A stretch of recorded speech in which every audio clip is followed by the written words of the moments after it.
बिस्मिल्लाहिर्रहमानिर्रहीम अस्सलामुअलैकुम वरहमतुल्लाहि वबरकातुहू। Welcome to Rabia kitchen. आज मैं आप लोगों के लिए कच्चा गुल्ला की रेसिपी लेके आई हूँ जो बहुत मज़ेदार लगता है और शुगर फ्री लोग भी इसे बहुत शौक़ से पसंद करते हैं खाना। इस वीडियो को फुल वॉच कीजिएगा। आइए बनाना स्टार्ट करते हैं। सबसे पहले एक बॉल लेंगे, इसके अंदर 1 चम्मच भर के कॉर्नफ्लावर का डालेंगे। 1 चम्मच पहाड़ी की तरह भर के लिया है मैंने मैदे का डालेंगे।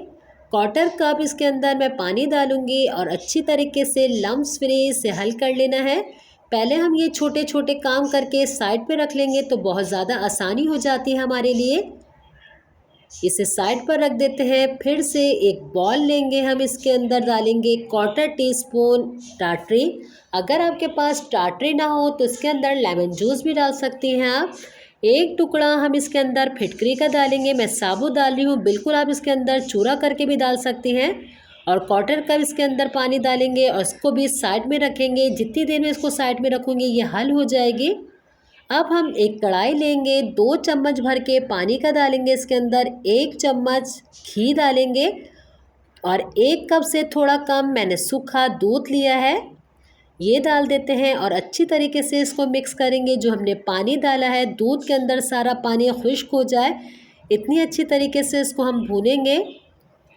आप देखिए इसको मैं मुसलसल हिलाते चले जा रही हूँ। इसके अंदर एक दाने से आ गए हैं क्योंकि इसका पानी जो मैंने डाला था सारा पानी खुश्क हो गया। इसका चूल्हा हम बंद कर देते हैं। ये जो छन्नी है बहुत बारीक है, मैं थोड़ी मोटे सुराख की छन्नी लूँगी, इस टाइप की।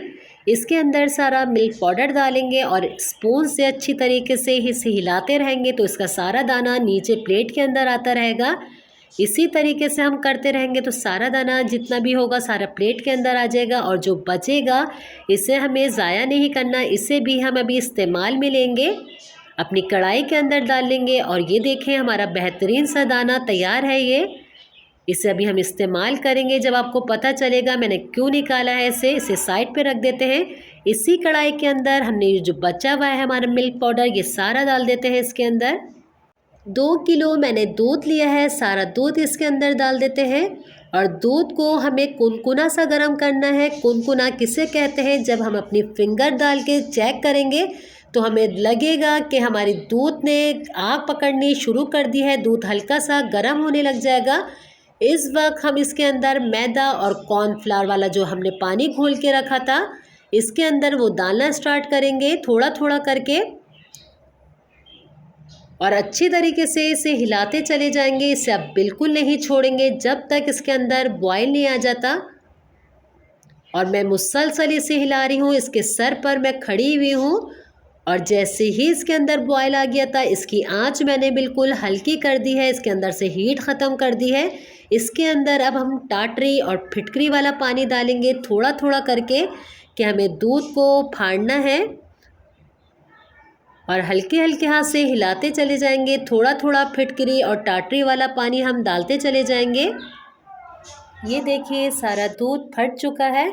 5 मिनट तक हम इसी तरीके से हिलाते रहेंगे। जो फटा हुआ दूध का दाना है वो थोड़ा सख्त हो जाए, इसे अब चेक करेंगे। दाना थोड़ा सख्त हो गया है, इसका चूल्हा अब हम बंद कर देते हैं। अब हम एक छन्नी लेंगे, आधा अपना फटा हुआ दूध इसके अंदर डालेंगे और स्पून से इस तरीके से हिलाएंगे कि जो एक्स्ट्रा पानी है सारा बर्तन के अंदर नीचे चले जाएगा। इस तरीके से हमें करना है। सारा हमें ये फटा हुआ दूध एक तरफ हो जाएगा और ये पानी एक तरफ। इसे अब एक बाउल के अंदर निकाल लेते हैं। इसी तरीके से बचे हुए दूध के साथ करेंगे और इसका भी पानी इसी तरीके से खुश्क करेंगे। जब इसका पानी सारा निथर जाएगा, निकल जाएगा, तो इसको भी हम बाउल के अंदर निकाल लेते हैं। जिस कढ़ाई के अंदर हमने दूध को फाड़ा था इसी कढ़ाई के अंदर डाल लेंगे। कढ़ाई को धोने की भी ज़रूरत नहीं है और आंच इसकी बिल्कुल मीडियम रखेगा। अच्छी तरीके से इसे हिलाते चले जाएंगे हम। अब हम इसके अंदर चीनी डालेंगे।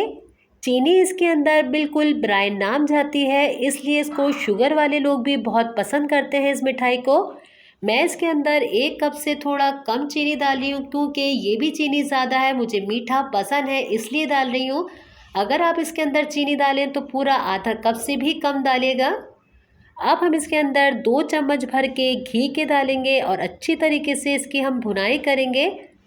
और तकरीबन इसकी भुनाई करते करते 15 मिनट तो लग ही जाते हैं। इतनी अच्छी इसकी भुनाई करनी है हमें। हमारा खोया जब पैन को छोड़ देगा इस तरीके से ये अच्छी सी भुनाई हो चुकी है। अब हम इसका चूल्हा बंद कर देंगे। इसे ठंडा करने के लिए एक ट्रे के अंदर निकाल लेंगे। जब ये ठंडा हो जाएगा तो इसके एक ही साइज़ के हम लड्डू बनाएंगे। इस तरीके से लड्डू बनने चाहिए सारे, बहुत फिनिशिंग के साथ। अब हमने जो दाना तैयार किया था इसके अंदर दाने को लगाएंगे और ये देखिए मज़ेदार सा हमारा कच्चा गुल्ला। इसके ऊपर हम एक एक करके यूँ पिस्ते को सजा देते हैं और सारे बना के हम इस तरीके से तैयार करेंगे। एक मैंने लड्डू की शक्ल बना ली है, ये देखिए। और इसको जब हम दाने के ऊपर लगाते हैं तो दाने को इस तरीके से अच्छी तरीके से लगाने के बाद दोनों हाथों से इस तरीके से हटाएगा कि सारे दाने इसके नीचे रह जाएं। जो लगने होता है दाना इसके ऊपर आ जाता है। और इसी तरीके से हम सारे बना के मैंने तैयार कर ली हैं और इसके ऊपर हम पिस्ते लगाएंगे। उम्मीद करती हूँ आज की रेसिपी आपको मेरी अच्छी लगी होगी। इंशाल्लाह मैं आप लोगों के लिए ऐसे ही मज़ेदार सी रेसिपी लेके आती रहूँगी। अपना अपने वालिदैन का बहुत ज़्यादा ख्याल रखिएगा। मुझे मेरी फैमिली को अपनी दुआओं में याद रखिएगा। अल्लाह हाफ़िज़।